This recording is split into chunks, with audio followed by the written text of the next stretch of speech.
what would happen? Not necessarily die. It'll be there. But what would happen to it? Nothing. It will not produce what's on the inside.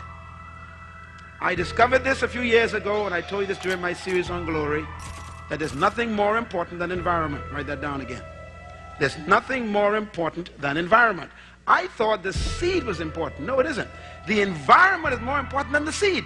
Because even though the seed have all that power to bring forth an orchard, it is totally dependent on the environment to be right. Come on, you all talk to me. No matter how great you are as a person, if you are in the wrong environment, you won't produce yourself.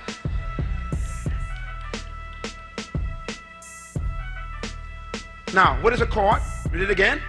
A court is the personal and private environment of the king. Now, the king really is not too excited nor concerned with what's going on in the streets, what's going on in the bigger country out there, or happening in other nations. There's one area the king controls, and that is his personal environment, his courts. Let's find out why. Second definition. Courts are progressive. There's not just one court of a king. All kings and queens have a number of courts, because courts, again, are designed to control the environment of the king, and therefore the king gradually lets you closer to him based on the court you qualify to pass. Why are there three courts? Here's why. Point number 3. The outer courts were the place of preparation and training to enter the king's presence.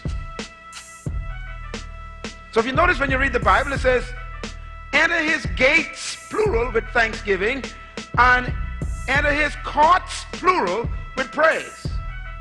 Now, obviously, God is saying, look, the first preparation to enter my presence is you got to start in the outer courts with what? Praise. Praise. Very specific etiquette. Praise. Don't come in there complaining. Don't come in there, grouchy and all kind of bitterness in your heart. Don't come in there gossiping. They put you out. Oh, by the way, if you study courts, this is very important. Every court of every king has soldiers. Now, why them soldiers there? They ain't there for beauty. They ain't there for decoration. The soldiers are there with weapons. So in case you don't qualify, they encourage you to leave. Are you with me? God has the same thing. He has soldiers. That's why he has cherubims and seraphims. And they are different angels with different assignments. The seraphims are the ones with all the eyes. They get eyes in the front of their heads, the back of their heads, all their wings got eyes. There's eyes in their backs. I mean, the Bible describes these strange creatures. And the Bible calls them seraphims that watch for the glory of God. In other words, they are soldiers, man. When they see anything that doesn't line up, they knock it dead. You remember the priests in the Old Testament who tried to touch the ark? Do you know who killed them? Wasn't God.